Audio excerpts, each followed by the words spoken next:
You fall in love with singing. You get a full ride to one of the most competitive vocal performance schools in the country, Chapman.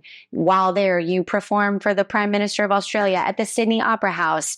You know, when you transition into wine, it seems like you immediately set your sights on doing something. You're a rock star student. You get offered a job at your dream winery. Like immediately, you quickly rise the ranks.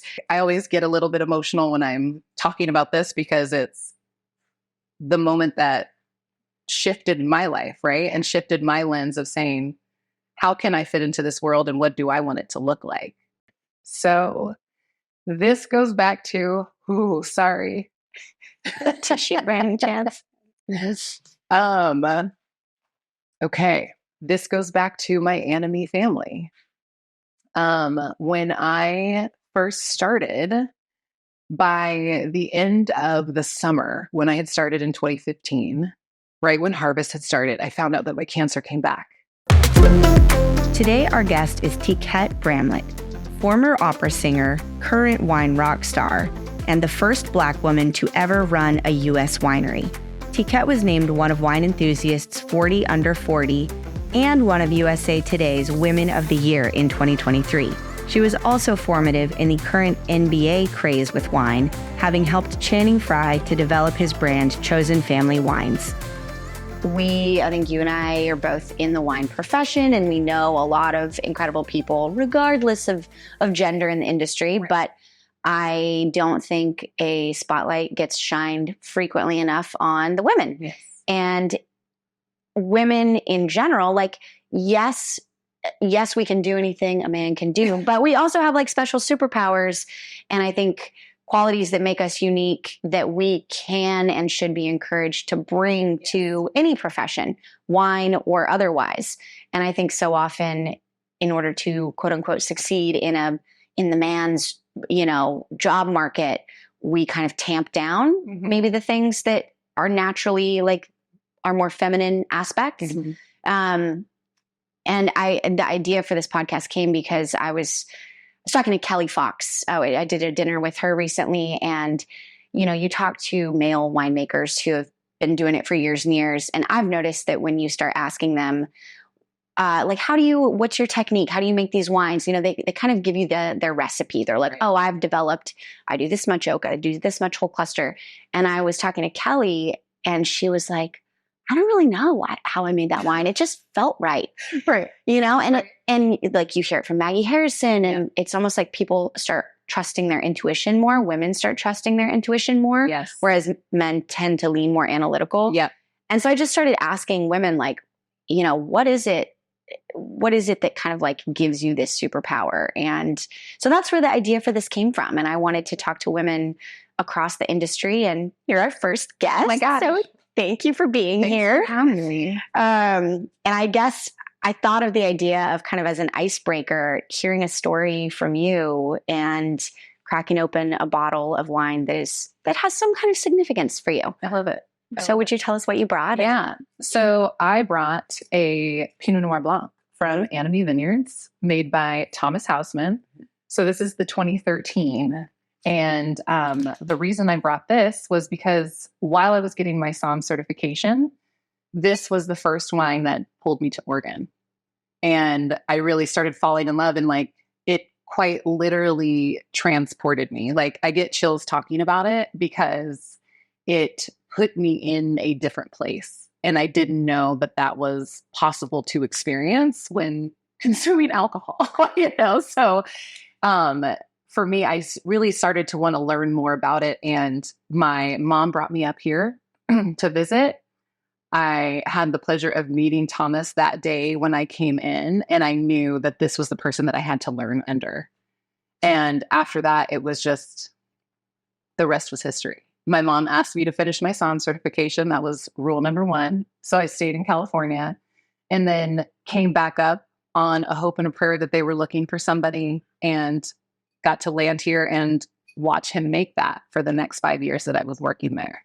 So it was really special. So it was 2013, the vintage that you tried with your mom? It was.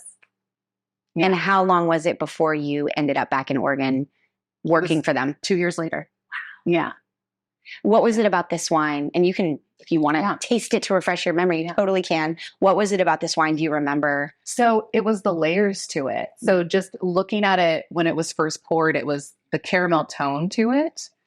But the first time I had it, I immediately was like, I know the dish that I would have this with. What was it? It was a crab dish that my mom makes. So she would do like a 3 cheeses and, really saucy pasta, and then take all of this delicious crab and mix that into it. And it was all I could imagine like enjoying this with. And I could see the story, right? It was like all of a sudden I pictured these vineyard stewards out there working with these grapes. I pictured it coming inside and then creating this gift to share with us, right? And so it was like being transported into this place of picturing everybody in the vineyard and having this moment. I was like, I need to learn more about this and what it looks like and really, how it's born. So it was just something that really motivated me to want to dive into Oregon and just learn about the other storytellers, these other winemakers that we have, and how they want to create. Because Thomas is a very creative winemaker. He was a dancer before he got into winemaking. And I always say you can really see that expression in a lot of his wine because it is very creative, and he likes to tell a story with what he makes. So that is cheers. First of all. This smells incredible. Oh, I totally see with the saucy crab pasta. Mm-hmm. Little bits, and I'm sure by now it's softened up a little bit. Absolutely. Even more. It's got that kind of like brown butter, marzipan. Yum. Yeah. And so it's really fun to be able to expose people's palates to that and something that is unique, right? And just stylistically, it's really different. And again, it's like I always get a little bit emotional when I'm talking about this because it's the moment that shifted my life, right? And shifted my lens of saying, how can I fit into this world and what do I want it to look like? So that's a fun segue because talking about that and creativity, I know that music has been a really big part of your life. Yeah. And so for the first question, I suppose it's going to be a nonverbal one. Ooh. I'm going to play a clip of something, and I would love for you to tell us what it means to you, if you can.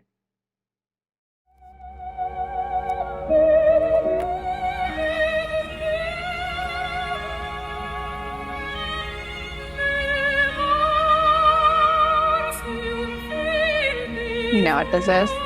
Okay. Talk to me. So, wow, you're going to make me cry today. Okay. So, that was one of the first operas. Yeah, it's coming. Sorry. It was one of the first operas that my dad took me to, where I realized that, that was going to be my thing. I had never witnessed someone be so expressive of real emotion on a stage. And I mean, you watch her die 3 times on stage and she comes back to life. It's Madame Butterfly, yes, right? Madame Butterfly. Yeah. Sorry. Yes. Yeah. Madame Butterfly. And she's coming back to life and expressing this love, that deep love that she has for this man and doesn't want to leave him. But, her body is expiring. And it was such a majestic thing to witness. And like at 10 years old, looking at my dad and saying, this is what I want to do.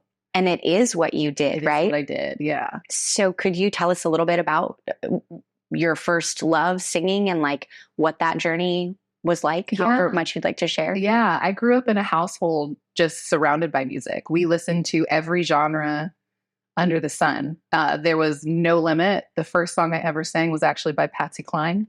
Yeah, so they have a video of me walking around in my diaper singing, I go walking after midnight.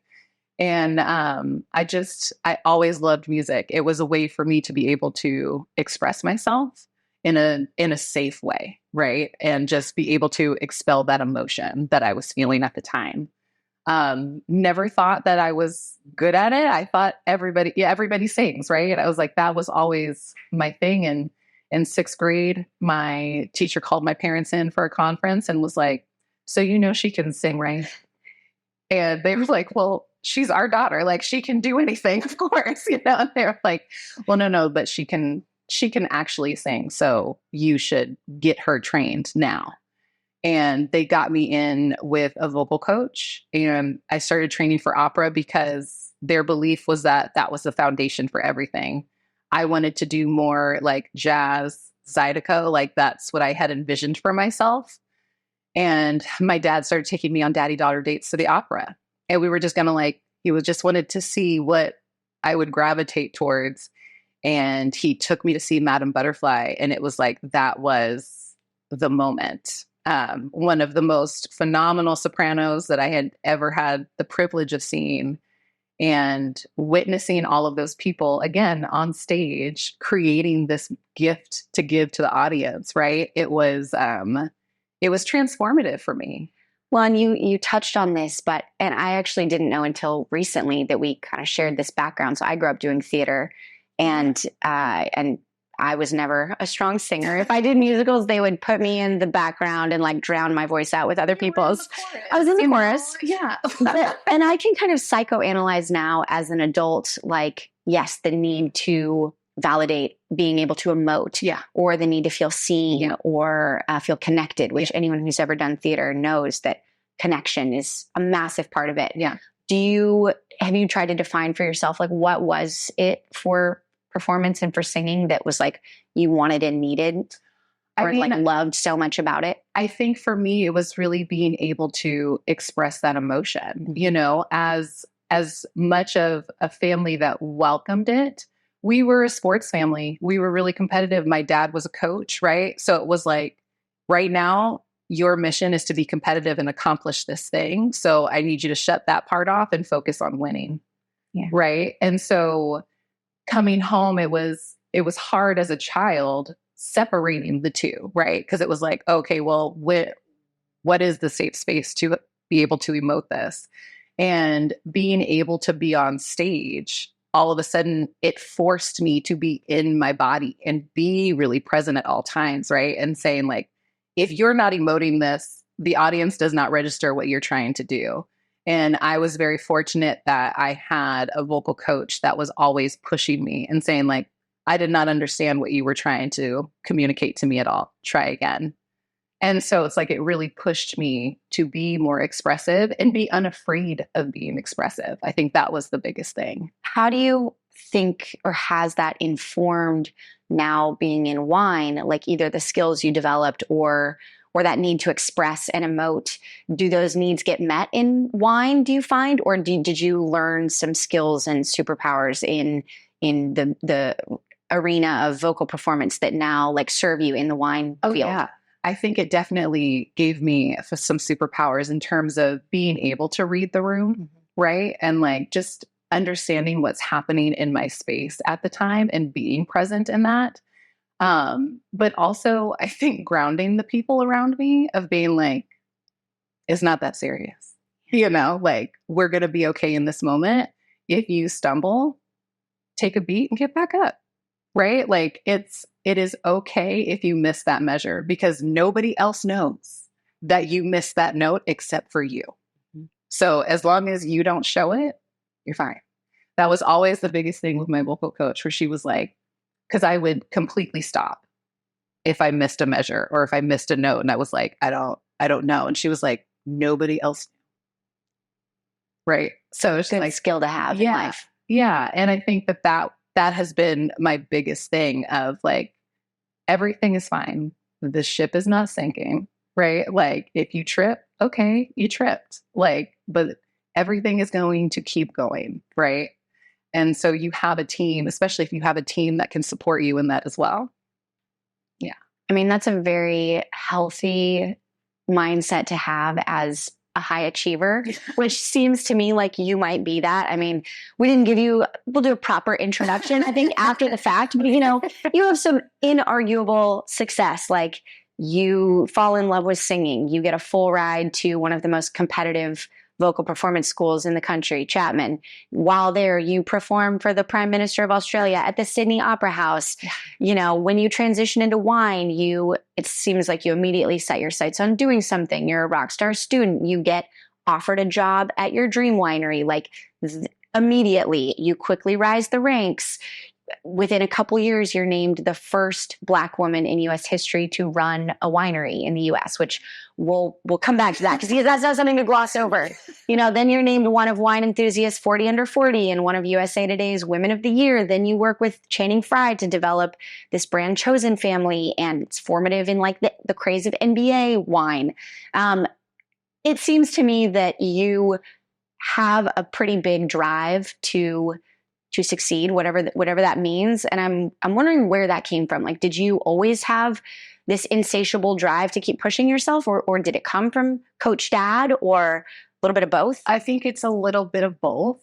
I think my family definitely instilled it in me, being a Black woman in the space, recognizing what that means, and having a grandfather that accomplished so much in his life, right? Like, I grew up in an interracial family.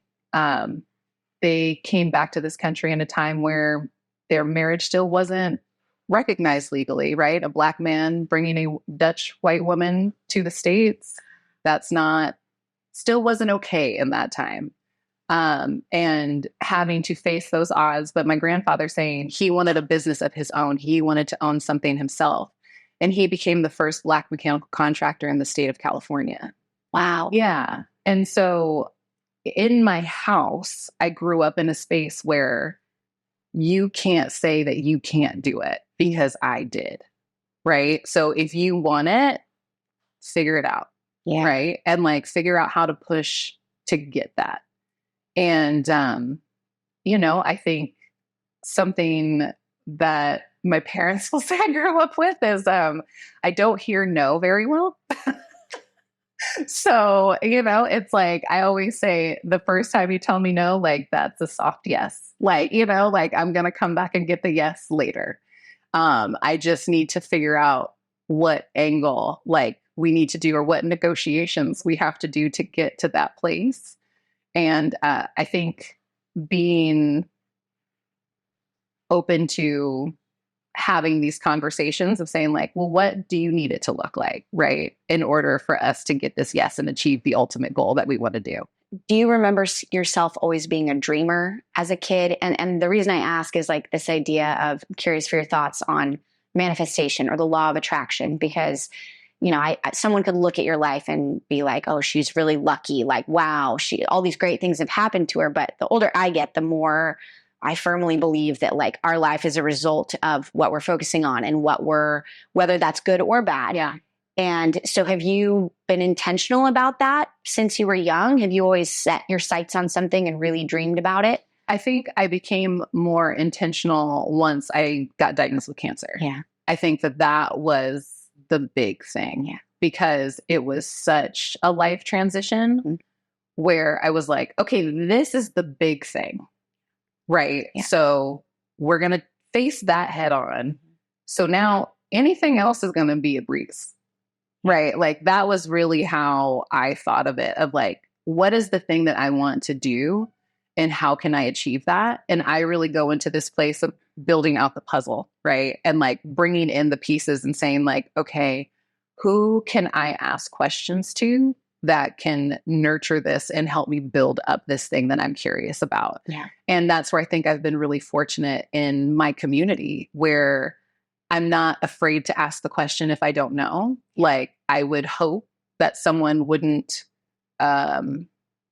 mock somebody or tear them down for not understanding something that they don't know. They've never invested time in this space, right? And it's how do I build a business? What does that look like, right? How do I build a budget? I'd always tell people, I was like, I was a music major. Like, I was like, math was not the thing, this was not what we focused on. So, if I wanted to build a budget, how do I do that?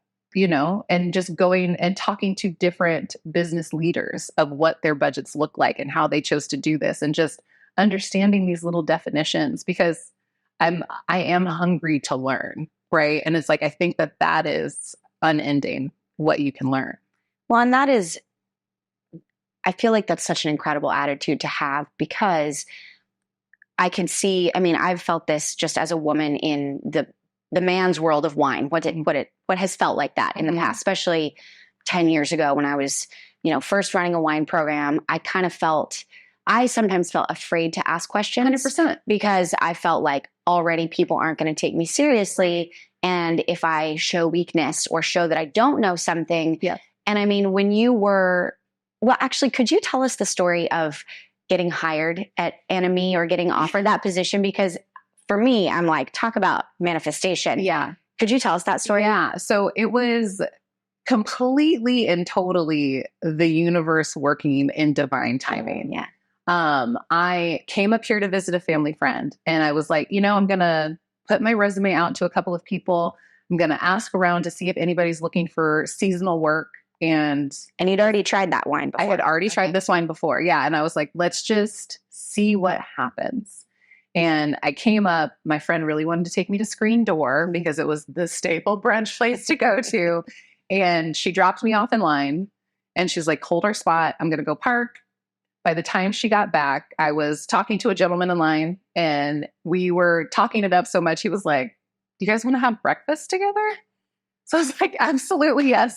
So we're sitting having breakfast and he goes, at no point when we were standing in line did I ask you, like, what are you doing here? Like, what do you want to do? And I said, oh, well, I'm actually visiting a friend, but I'm actually looking for work, like just for 6 months or so. Like, I want to get into the wine industry up here and just see what I can learn and maybe go back to California, go somewhere else. But, just the universe is calling me here. I want to figure out why. And he goes, well, if you could work at any winery, where would you want to work? And I said, oh, Enemy Vineyards. Like, I just think they're amazing. I think that I can learn a lot from their winemaker. And it just seems like a good space for me to start. And he goes, my best friend is head of national sales there. Do you have your resume on you? I said, I have it on my phone. And my friend's like, email it right now. Like, send it to him. So I send it to him.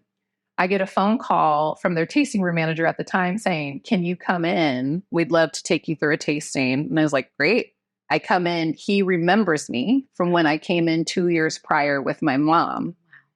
And he goes, yeah, can you come in tomorrow to meet the GM? And I was like, yeah, I mean, that's not a problem. I came back in. They interviewed me. They hired me. I called my parents and I was like, I think I'm moving to Oregon. It's just temporary though. Just temporary. I'm moving. So my mom just says, okay, like start looking for an apartment, figure out how you're going to get up there. And moved up a month later, had again, every intention to just work through the summer. And once winter hit, I was going to leave. And that was 9 years ago. And you got hired part-time. And by the end of summer, you were full-time. Yeah. And within a very short period of time, you're made their national brand ambassador. Mm-hmm. And suddenly you're out on the road. It sounds like a lot of the time representing not only the winery, but kind of the Willamette Valley in a lot of ways. Yeah. And I would expect you're a minority in the room, not only as a woman, but a woman of color. Yes. What was that experience like? And how did you keep your mindset where it needed to be? Yeah, I definitely, that was a learning curve for me because growing up in California, I grew up around plenty of folks that look like me, right? And also, but growing up around other mixed families as well, right? So it was very normal for me to be in a space where everybody didn't look like each other. I was not used to being the only one in the room. And that was where the adjustment had to come because behaviorally for the other folks, I saw that I'm making them physically uncomfortable being in the space. So for me, it came to being, do I accommodate their discomfort or make this a teachable moment for everybody, for both of us? Because I'm uncomfortable, you're uncomfortable. How can we make this a more pleasant experience for everybody? And I chose to make it a teachable moment for everybody, of reminding them of the humanity that's in the space. Of, yeah, I have more melanin and my life experience is going to be different than you 100%. However, your life experience is different from me too. Mm-hmm. So let's have a level setting moment of saying, we're two people here talking about wine, not talking about politics. We're not talking about where we grew up. We're not talking about, what place of privilege we grew up in. We're talking about wine. Yeah. This is the thing that's breaking the barrier. So let's focus on that. Do you think that wine represents that to you in a lot of ways? Like, what is the core meaning of wine? Like, yes, it's a yummy beverage that gets you a little tipsy and there's a story behind it. Yeah. But for me, at least, I see wine as like a way to connect. 100%. And that is a big thing. And I say it's the great equalizer. Common language. Everybody can sit at the table, and yes, you are going to speak about the wine differently than me, but that's also the beauty of it, right? It's when I am talking about wine, a lot of the times I'll use music as the reference, or I'll set the scene. As I like to say, it's like, this is what I imagine. Like you'll imagine a wine as a song? 100%. Yeah. And it's like, this is what it's expressing. The other day I was drinking a wine and I told somebody, I was like, Sade's song, Sweet as Taboo, that's this wine. Like, and everybody's like, yes, I get that. And I was like, yeah, that's the vibe. Like, right. And I like to be able to disarm the language. Right. And so I think that that's a really important space to be in with this, because wine can be really intimidating for some folks, but it is so important to me to let everybody know that anybody and everybody can enjoy this juice together. And how do we do that? Like, I talk about it in the way that I feel strongest talking about it, right? And that I think can make an impact. So this might be a good time for us to hear about your amazing nonprofit, Our Legacy Harvested. Yeah. Could you tell us where the idea arose for, and maybe how the way you were raised or the community you had around you or your family like informed that? Yeah. So it was created because of my grandfather. So him being the first Black mechanical contractor, he had a lot of challenges coming in that space and starting his own business. A lot of people didn't want to work with him. A lot of people wouldn't give him jobs. And he worked 15 times harder than anybody to get these bids and to get opportunity. But one thing that he really struggled was with getting other employees involved, and they didn't want to work for a Black man.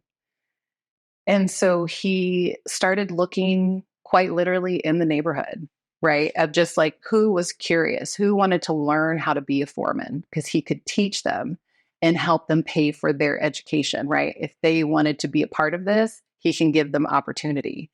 And that was exactly what happened. These men that were not given opportunities in other spaces, women that weren't given opportunity in other spaces, stepped in here and started working and built what is now Air Sheet Metal, right? Wow. Like, this is what my dad and my uncle run now. Wow.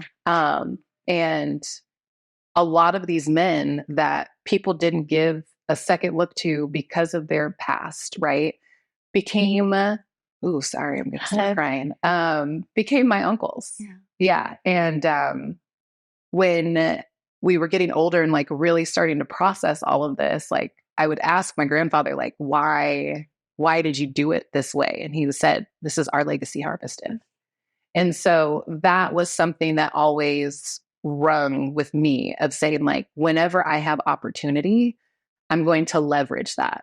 Right. And so I have the ability to do that in the wine space. Mm-hmm. So when I got into this space and like was recognizing what was happening and seeing the way that people that looked like me were being treated, I kept saying, how can I not just empower us, but empower community just to come together and support each other, right? And not here to shame anybody, not here to lecture anybody, but just see the humanity in each other, right? And with Our Legacy Harvested, my big thing that I wanted to do was just be able to create opportunity. It's up to you what you want to do with it, right? Because it's your choice at the end of the day.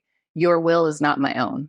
So I am going to create that opportunity for you. I'm going to connect you with people in the industry. And I want you to leverage this, because these are the people that gave me opportunity and that I feel safe with, right? So I'm going to leverage that for you so that you can expand your community as well. It's almost like the paying it forward 100%. idea. Yeah. And if someone is unfamiliar with Our Legacy Harvested, could you give just a kind of a summary of like what is the core of what you do? Yeah. So the whole mission is to bring specifically people of color into the wine industry. I wanted to start here in Oregon because this is where I started, right? Yeah. And so And there's not as much diversity as I just feel like exactly. And so I think being able to bring people up here has been great. And we bring them up for 4 months. Wow. We have them go through harvest, but during harvest, we're also connecting them with community beyond winemakers, right? So we want them to see every facet of the industry, but also just see hospitality as a whole and see that there is not a limiting factor of what you can be a part of here. So I always say, like, a lot of our interns would start out saying like, oh, I want to be a winemaker. I want to start my own brand. And then all of a sudden one will leave and be like, I think I want to be a chef, or I think I want to work in a restaurant, or I think I want to do, and I'm like, yes, like, who do you want me to connect you with? Right. Like, I'll start connecting you with these people and you can just meet them, understand what they do, like how they came into the space, and just, mirror them, right? Like, just be in the space and watch how they work, watch what they did. And I think just being able to have those connections and see that anything is possible is really empowering. What advice do you have for people who maybe crave more community in their life, but don't know how to access it? Like I hear everyone, maybe it's being in your 30s and, everyone's kind of splitting up and starting families or whatever it is. And I hear all these excuses like, oh, it's just harder to make friends. It's harder to make time for each other. Social media makes it really hard. Like there's always an excuse. And you seem to be someone who's really gifted at creating the community that you want. What would you tell someone that wants more of that in their life? Yeah, I think I always hear Bertoni in my head in this moment. I think it's really easy to be able to make the excuse that you can't connect, right? I think sometimes it's a matter of we have to make ourselves a little bit uncomfortable, right? And put ourselves in a space where we're forced to connect, right? Because I am an introvert. No. And it's like, I don't believe it. Nobody believes this. It's like, but I mean, I will be in social settings and then have to remove myself and like give myself space to recharge and just say like, I cannot talk to humans for the next 2 days. Yeah. Like I need a minute for myself. And I think it's okay to give yourself that. But, I always say like, it's the self-accountability part where if you're sitting inside and you're like, I can't connect with anybody, like nobody's out and about, I'm not connecting with people at work. Social media can be a tool of being able to look in that and say, where are people with similar likes or interests? Where are they going? What are they doing? And sometimes it's a matter of going to a concert by yourself, right? Doing these things, going to a run club on your own and just connecting with those people there, and start low and slow. Like that's what I always tell people, like it's a slow cooker. Like do not rush it, right? Take your time putting yourself out there because it's something that's new and different, right? But it's something that I love so much about with OLH. We put on our block party every year and it's all BIPOC vendors. It encourages people to come out that are of color, especially. But I always start off with the same announcement where I say, I guarantee you do not know everybody in this space today. So take a minute, turn to your neighbor and introduce yourself. That's all you got to do, right? It doesn't have to go any deeper than that. But we've got live music. There's a whole vibe going. Like, just have fun. That's all you have to do, right? And it's like, just don't have any set expectations. Let the moment be what it's supposed to be and just be present in that moment. I love that. And we're going to shift gears just slightly. Okay. So I have another nonverbal question prompt for you. Okay. It's not a song, but it is a wine. Okay. So I'm going to pour you a splash and I would love to see if you know what it is. Okay. And again, what it means to you. Souffle.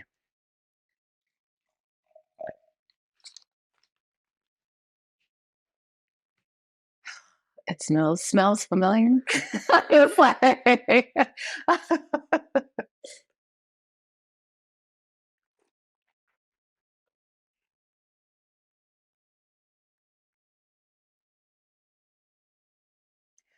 So this is going to sound funny. I don't know what it is, but the emotion that it's evoking right now is home. Huh. Yeah. Do you want me to reveal it? Yeah. I have to say, I reached out to the person who made this and asked if by any chance they had it. And they got back to me in like 5 minutes. And by the next day, I had a bottle. Wow. Could you tell us about this wine? Wow. Yeah, now I really am gonna cry. Dang it. Okay. So this goes back to sorry. Tissue by any chance? Okay. So this goes back to my Anime family. When I first started, by the end of the summer, when I had started in 2015, right when harvest had started, I found out that my cancer came back. And Boyd Pearson happened to be in the room when I found out and was comforting me and was really present with me and just, I always say, became the honorary big brother in that moment. But sorry. It was a really special moment to have. Thank you. And I had to leave for about 4 months to undergo surgery and treatment. And when I came back, Boyd kept commenting on the fact of like that I was still so happy and like I didn't lose any joy, right? And sorry, I didn't expect this. I heard about it and I had to find it. So I'm gonna get through this. It's gonna be fine. He surprised me the following year by saying he wanted to create this for me and donate a portion of proceeds to THICA, because THICA was an organization. It's Thyroid Cancer Association, where they support anybody and everybody that is going through thyroid cancer. And there's support groups, there's recipe books that you can use when you're undergoing chemo and radiation. And they were huge supports for me when I first got diagnosed. I got diagnosed the week after I graduated from college, and they supported me and my parents just tremendously in making sure that we had the right community around us, because I was one of the younger ones to have it. And so, Boyd started making this for 2 years and donating a portion of the proceeds to THICA on my behalf and named it Tiquette Bramlett. He gave me a 2019 to crack open today and a 2020 for you to take home. My gosh.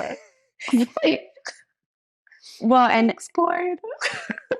I never want to be like, tell us how awful this was, because I think now I'm going to cry. Like, I think anyone who's ever lost someone to cancer has watched how debilitatingly awful that treatment is. Yeah. You know, emotionally, physically, spiritually. Yeah. And you did that at 23. Yeah. And correct me if I'm wrong, but it was during that process of treatment that you transitioned from singing to wine. Yeah. Could you tell us a little bit, just as much as you're willing to share, about like how that process like facilitated that transition? Yeah, it was pretty incredible, because the first thing that I was most concerned about was losing my voice, right? Yeah. Like my tumor surrounded my vocal box. Ugh. And so I had to think about my vocal cords and all of this. And all of a sudden it became this new reality of like, oh, I may not be able to sing again. And my parents, being my parents, did not accept that and found me vocal therapists, found me the right people to get support from, right? And to be able to maintain my voice. and got me a surgeon his nickname is the Gentle Giant, where his whole thing was to protect the vocal cords and your voice box by all means necessary, right? So removing as much of the tumor safely as he could. But at the time, my mass was so large, like it was, the size of a baseball, Wow. In my neck. So it was like, he understood the assignment of like, remove it, like we can fix the rest later. And they got me into vocal therapy right away. I was able to still have my voice, but the one thing that they had said was like, your cancer probably won't come back. Like it's typically one and done. And mine kept coming back. And it was like, it was stronger each time, right? And it would just kind of like pop up in different places. So undergoing treatment, having to be still for a long time, starting to come to this realization of like, I'm not going to be able to travel the way that I want to for music, right? Like I have to be able to be close to my doctors. I have to be able to be close to my support system. I have to have easy access to be able to get my medications, like all of these things that I'm having to think about. So then it became well, do I start teaching music? Like, what does this look like? Establishing roots somewhere. And my mom kept saying, well, what about real estate? Like, you're really good at talking to people and reading the room. And I was like, I respect the people that can do it, but it's not for me. It's not for me. And then finally she said, well, what about wine? And I was like, well, what do I know about wine? And she was like, I know that you have a sensitive palate. And I know that you can talk to people the way a lot of people can't. There could be something there. And I just kept thinking like, there's no connecting factor for me. Right. And I was like, what's the human side of it? Right. Like that was always my thing of what can ground me in it and keep me motivated to stay in it. And one of my nurses bought me the wine Bible, and I was reading the wine Bible while I was undergoing treatment. And I kept telling my mom, I read it like it was a novel. Right. And it just transported me to another place. And from there, once I got cleared, I asked my doctors if I could take the Somm class and, just work on certification. And the tricky part for me was the fact that I have salivary glands that had to be removed. So my palate fatigues a lot faster than other people. And so I have to be mindful of that when I'm tasting. So thinking about all of that, I was like, I don't know if I'm going to be able to do this because I can't taste these wines all day. And so I spoke to our MW in class and expressed my concern to him. And he was like, that sounds like an excuse, not a reason. And I was like, oh, okay. Like, so what are we going to do? And he goes, we'll just work after class. Like, we'll set up a separate schedule and we'll figure it out. And he goes, and that just means we have to train your brain a different way. And he goes, because it's not so much about your palate, it's your brain. Like, what's the story telling you when you're tasting wine? What place does it take you to? Think about where you grew up, what surrounds you. Let your brain tell you the story. And I was like, oh, okay, we can do that. And just, again, started low and slow and being really forgiving of myself and really patient with myself and understanding that I was not at the same level as everybody else in the room, right? A lot of these folks had been in the industry and hospitality for years and years. And I was as green as they came, right? And giving ridiculous descriptors in their minds, right? That nobody else would give. And I was like, I don't know, guys, like I'm tasting Hershey's Kiss. What do you want from me? Like, it's like, I guess I had the palate of a 4-year-old. This is what it is like, but that's what I was getting. Right. And that's what it reminded me of. So that's what I spoke on. Right. And so I think being able to stand in that space of confidence really helped me. But yeah, it's, the cancer journey was a real one. Like I was able to finally say last year that I'm cancer free, which I'm crazy grateful for. But I think it's always something too that helped me be really present in the space and like what I'm doing. And Bertoni, another one of my coaches, he would hate it if I called him a mentor, so I didn't call him a mentor. I wrote that noted. I called him a coach. Show. Exactly. I was like, I wanted highlighted there. But he always told me, like, you only live once. Yeah. Like, this is it. And so, or you only die once. Sorry, I got it wrong. I had one job and I got it wrong already. You only died once. So, like, you have to live in this moment. And I feel like that's what I've really been able to capitalize and stay focused on in this space. Like, I want to have the best time being in wine, and I want it to be infectious for other people too, to be like, well, if she can talk like this and she can dress like this and be in this space, why can't I? That sort of leads me to the question of if you were gone tomorrow, like, what would you like your legacy to be in the world? Maybe wine or otherwise. Don't let anybody tell you what you can and cannot do. I think that that's always my biggest thing of, if you are feeling in your bones that you're being pulled to something, go for it. What's the worst that can happen? You have to pivot and do something else. That's not, you know what I mean? It's not the end of the world. It's just a switch up, right? But don't let somebody else step into your life and tell you what you can and cannot do and what you are capable of, because only you know that in here.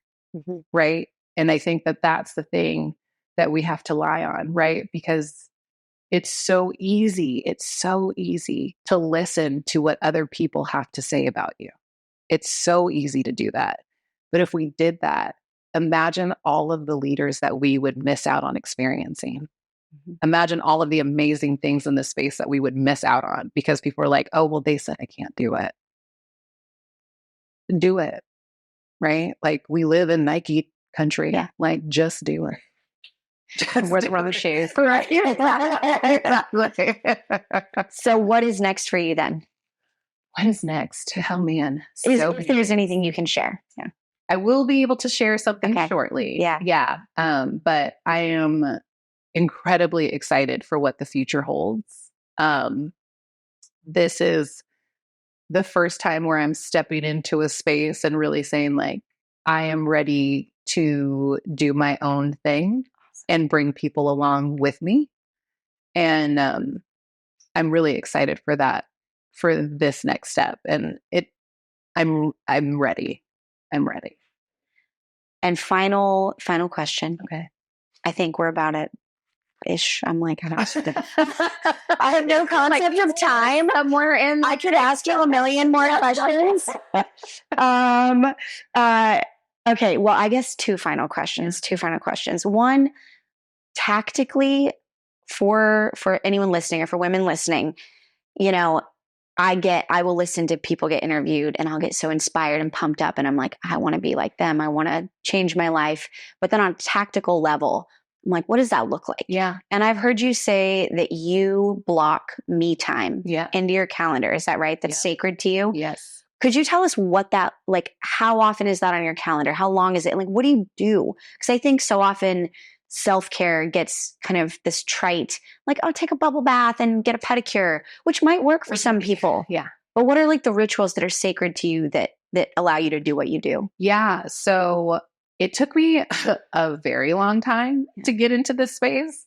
My mother used to literally lecture me. She's like, I'm not going to have a 30-something-year-old that has a heart attack. Figure this out. And I was like, oh, okay, like, noted. And it really became like, it had to become a practice almost, right? And it's like, it's a part of my job. I have to put it in my schedule because if I'm burnt out, I have nothing to offer myself or others, right? I can't show up in the way that I want to. So it really varies. Sundays are my day. I always say it's my community day where it is just me with my people.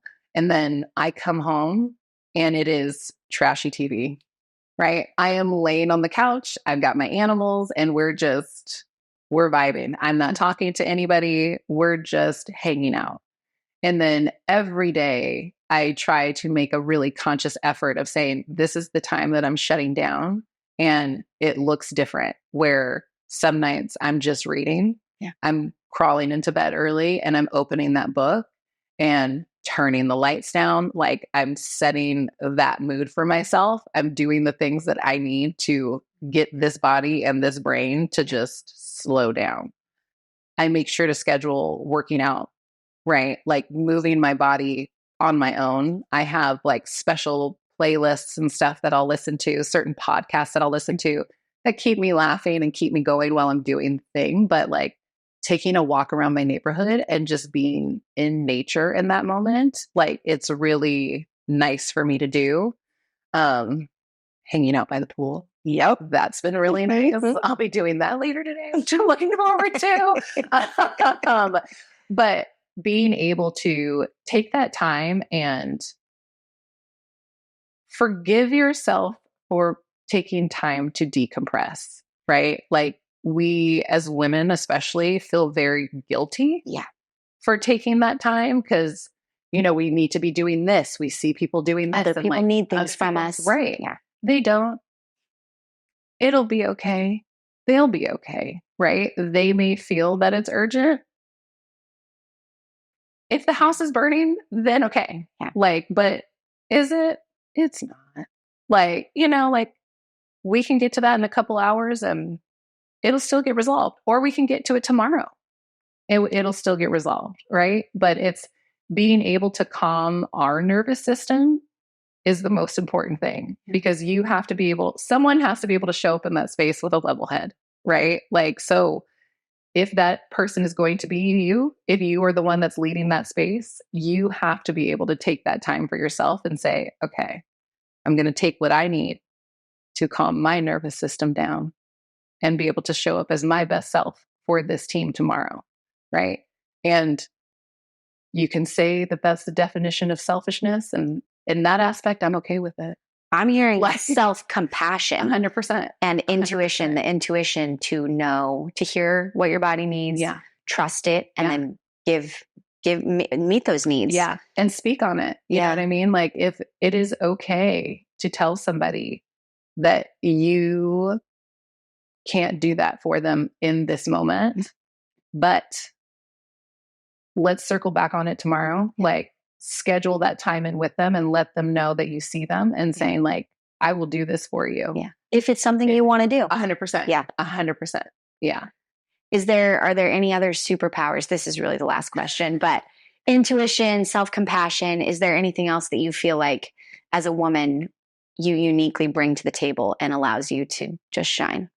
I mean, I think it's the way that women can build a team, right? I think the way that we are able to say, we can spread the wealth, right, amongst the team and say, I see this in you. I know that you can do this. I'm going to support you, but go knock that out, right? Being able to empower individuals on our team. I think I've watched a lot of women do that in spaces, and a lot of women have given that to me as well, of me sitting there and acknowledging my insecurity in that moment and being like, I don't know how to do this. And they're like, you'll learn. Yeah. You know, and I'll hold your hand along the way. Right. But they coach you, and we coach each other and nurture each other through that. But also, like, they build a team in that space and empower a team in that space. And I think that is a real superpower of ours.